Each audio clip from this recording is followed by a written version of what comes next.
Վրաստան, Թուրքիա, Իրան, Ադրբեջան, ինչ են անում Հայաստանի հարևանները, ինչ է կատարվում այդ երկրներում։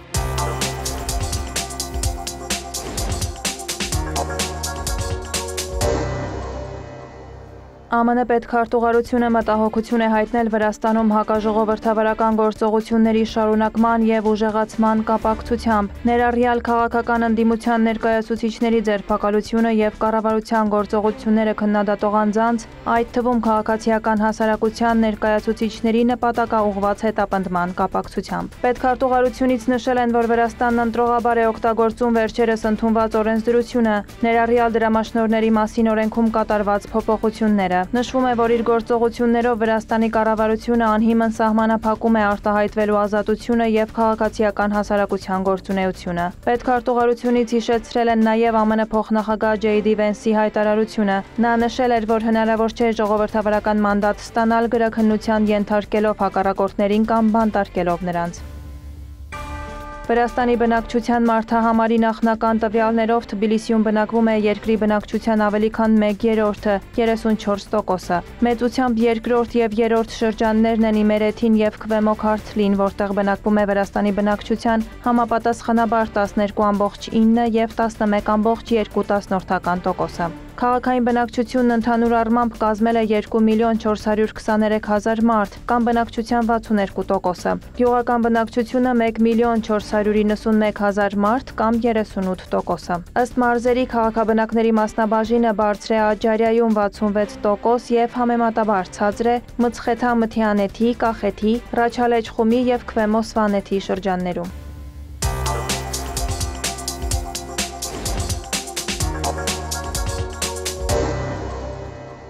Ռեջեփ Էրդողանը հայտարարել է, որ ԱՄՆ նախագահ Դոնալդ Թրամփը պատրաստ է Ուկրաինայի հարցով բանակցությունների համար մեկնել Թուրքիա, եթե այնտեղ ժամանի նաև Ռուսաստանի նախագահ Վլադիմիր Պուտինը։ Թուրքիայի նախագահի խոսքով այժմ Անկարան երկխոսություն է վարում Մոսկվայի եւ Կիևի հետ բանակցությունների երրորդ փուլի անցկացման շուրջ, եւ Թուրքիայի վերջնական նպատակն Ուկրաինայի հարցով հանդիպման հասնելն է հենց առաջնորդների մակարդակով։ Էրդողանը վստահեցրել է, որ ձեռնարկվում են անհրաժեշտ քայլերը եւ հույս է հայտնել, որ հանդիպումը տեղի կունենա որքան հնարավոր է շուտ։ Էրդողանը հավելել է, որ Թուրքիան ակտիվ բանակցություններ է վարում նաև F-35 կործանիչների ծրագրին վերադառնալու համար։ Հաագայում կայացած ՆԱՏՕ-ի գագաթնաժողովի շրջանակում Թուրքիայի նախագահը մի շարք երկկողմ հանդիպումներ է ունեցել։ Ռեջեփ Էրդողանը Մեծ Բրիտանիայի, Ֆրանսիայի եւ Գերմանիայի ղեկավարների հետ քննարկել է երկկողմ հարաբերությունները, ինչպես նաեւ տարածաշրջանային եւ միջազգային հարցեր։ Միացյալ Թագավորության վարչապետ Քիր Սթարմերի հետ հանդիպման ժամանակ Թուրքիայի ղեկավարը հայտարարել է, որ Անկարան կշարունակի զարգացնել հարաբերությունները երկրների միջև առևտրի ծավալը $30 միլիարդ հասցնելու նպատակով։ Էրդողանը խոստացել է ակտիվացնել աշխատանքը բոլոր ոլորտներում, այդ թվում պաշտպանական արդյունաբերության ուղղությամբ։ Էմանուել Մակրոնի հետ հանդիպմանը Էրդողանն ընդգծել է Գազայի հատվածում մշտական հրադադարի շուտափույթ հասնելու կարևորությունը։ Գերմանիայի կանցլեր Ֆրիդրիխ Մերցն էլ շնորհակալություն է հայտնել Էրդողանին ռուս-ուկրաինական պատերազմի կարգավորման գործում Թուրքիայի միջնորդական ջանքերի համար։ Մերցը Էրդողանին խնդրել է ազդել Ռուսաստանի նախագահ Վլադիմիր Պուտինի վրա, որպեսզի նա նստի բանակցությունների սեղանի շուրջ։ ՆԱՏՕ-ի գագաթնաժողովում Էրդողանն անդրադարձել է նաև Իրանի եւ Իսրայելի հակամարտությանը,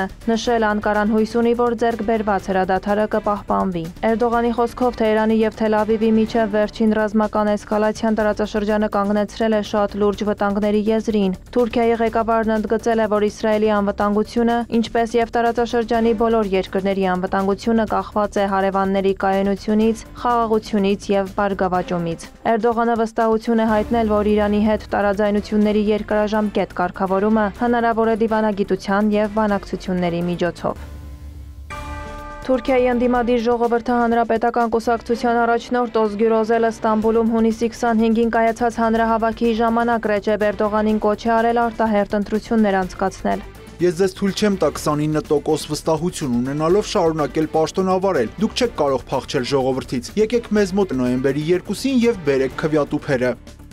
Ժողովրդի հանրապետական կուսակցության նախագահի թեկնածուն Ստամբուլի կալանավորված քաղաքապետ Էքրեմ Իմամօղլուն է։ Նա ձերբակալվել է մարտի 19-ին եւ մեղադրվում է կոռուպցիայի, փողերի լվացման եւ ահաբեկչության հետ կապ ունենալու համար։ Ընդդիմության համոզմամբ Էքրեմ Իմամօղլուի դեմ հարուցված գործը քաղաքական դրդապատճառներ ունի, քանի որ նա համարվում է առաջիկա ընտրություններում Ռեջեփ Էրդողանի հիմնական մրցակիցը։ Ժողովրդի հանրապետական կուսակցությունը ամեն չորեքշաբթի բազմամարդ հանրահավաքներ է անցկացնում Ստամբուլում եւ Թուրքիայի այլ քաղաքներում հաջակցություն Իմամօղլուի։ Ցուցարարները պահանջում են ազատ արձակել Իմամօղլուին եւ ձերբակալված այլ ընդդիմադիր գործիչների։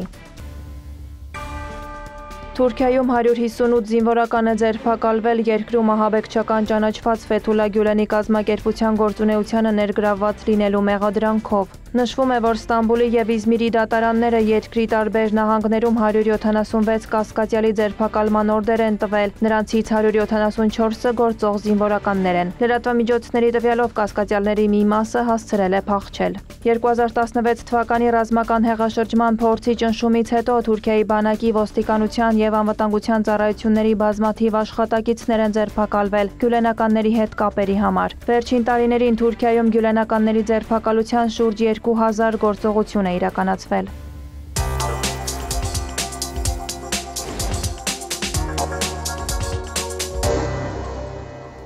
Իրանի գերագույն առաջնորդ Ալի Խամենեին շնորհավորել է Իրանի ժողովրդին Իսրայելի նկատմամբ տարած հաղթանակի կապակցությամբ։ Նրա խոսքով Իսրայելը գրեթե փլուզվեց եւ ջախջախվեց Իսլամական Հանրապետության հարվածներից։ Խամենեին նշել է, որ Ամերիկայի Միացյալ Նահանգները ստիպված եղավ մտնել ուղիղ պատերազմի մեջ, գիտակցելով, որ առանց իր միջամտության Իսրայելը իր խոսքով կջնջվի երկրի երեսից։ Խամենեին վստահեցրել է, որ Իրանը հաղթանակ տարավ նաեւ ԱՄՆ-ի նկատմամբ եւ Վաշինգտոնը ոչ մի արդյունքի չհասավ։ Միացյալ Նահանգների նախագահի հատուկ բանագնաց Սթիվեն Ուիթքոֆը հայտարարել է, որ Վաշինգտոնը պատրաստ է Թեհրանի հետ քննարկել խաղաղ միջուկային ծրագիրը, սակայն կտրականապես դեմ է Իսլամական Հանրապետությունում ուրանի հարստացմանը։ Իրանի հետ բանակցություններում կքննարկվի, թե ինչպես ենք մենք վերակառուցելու քաղաքացիական միջուկային ծրագիրը, որպեսզի այն ավելի լավը դառնա եւ չնախատեսի ուրանի հարստացում։ Ամերիկացի պաշտոնյայի խոսքով ԱՄՆ նախագահ Դոնալդ Թրամփը հասավ Իրանում իր նպատակին, զրկելով վերջինիս ուրանի հարստացման եւ միջուկային զենքի մշակման ներուժից։ Ուիթքոֆը նշել է, որ Թրամփը հստակ գիտի, թե երբ պետք է սեղմել կոճակը եւ երբ հետ կանգնել։ ԱՄՆ նախագահի բանագնացն ընդգծել է, որ հակամարտության հենց սկզբից Վաշինգտոնը Թեհրանի հետ բանակցություններ է վարել խաղաղ կարգավորման շուրջ։ Նա նաեւ հույս է հայտնել, որ Իրանի եւ Իսրայելի միջև հրադադարը կնպաստի Ուկրաինայի եւ Ռուսաստանի հակամարտության խաղաղ կարգավորմանը։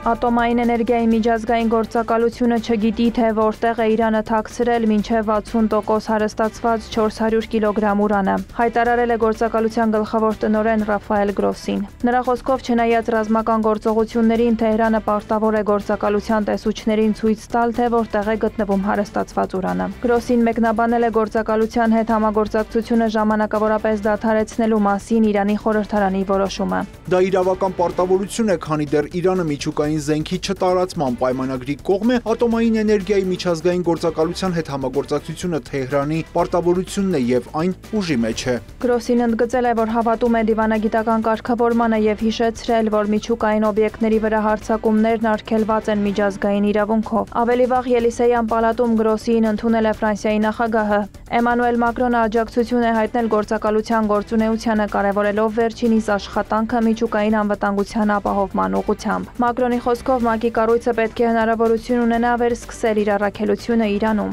Գրոսին էլ հանդիպումը որակել է արդյունավետ եւ հավելել, որ չնայած բարդ իրավիճակին, բոլոր կողմերը պետք է կառուցողական եւ վճռական կերպով ներգրավեն դիվանագիտական կարգավորման գործընթացում։ Հունիսի 25-ին Իրանի խորհրդարանն օրինագիծ է ընդունել ատոմային էներգիայի միջազգային գործակալության հետ համագործակցությունը ժամանակավորապես դադարեցնելու վերաբերյալ։ Գործակալության աշխատակիցներին չի թույլատրվի մուտք գործել երկիր ստուգումներ անցկացնելու, քանի դեռ Իրանի միջուկային օբյեկտների անվտանգությունը եւ խաղաղ միջուկային գործունեությունը երաշխավորված չեն։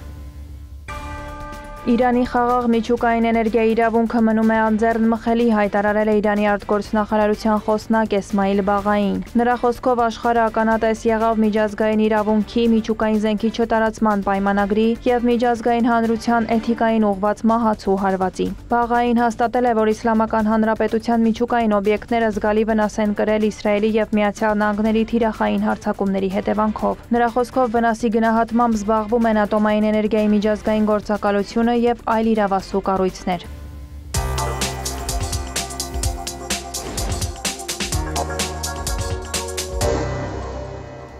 Հեռախոսազրույց են ունեցել Ադրբեջանի եւ Իրանի նախագահները։ Ադրբեջանական կողմի հաղորդագրության համաձայն Իլհամ Ալիևը եւս մեկ անգամ արտահայտել է Ադրբեջանի դիրքորոշումը Իրանի եւ Իսրայելի միջև հակամարտության վերաբերյալ եւ մտահոգություն է հայտնել տարածաշրջանում իրավիճակի սրման կապակցությամբ։ Ալիևը ցավակցություն է հայտնել Իրանի դեմ հարձակման ընթացքում զոհերի համար եւ շնորհավորել Իսրայելի հետ հրադադարի հաստատման կապակցությամբ, ընդգծելով տարածաշրջանում խաղաղության ու հանգստության կարեւորությունը։ Նշվում է, որ պետությունների ղեկավարները մտքեր են փոխանակել երկկողմ հարաբերությունների հեռանկարների շուրջ, ընդգծել Փեզեշքյանի Բաքու կատարած այցի արդյունքներով ձեռք բերված պայմանավորվածությունների իրականացման ուղղված համատեղ ջանքերի շարունակման կարևորությունը։ Ալիևը Փեզեշքյանին հրավիրել է մասնակցելու տնտեսական համագործակցության կազմակերպության գագաթնաժողովին, որը տեղի կունենա Ադրբեջանում հուլիսի սկզբին։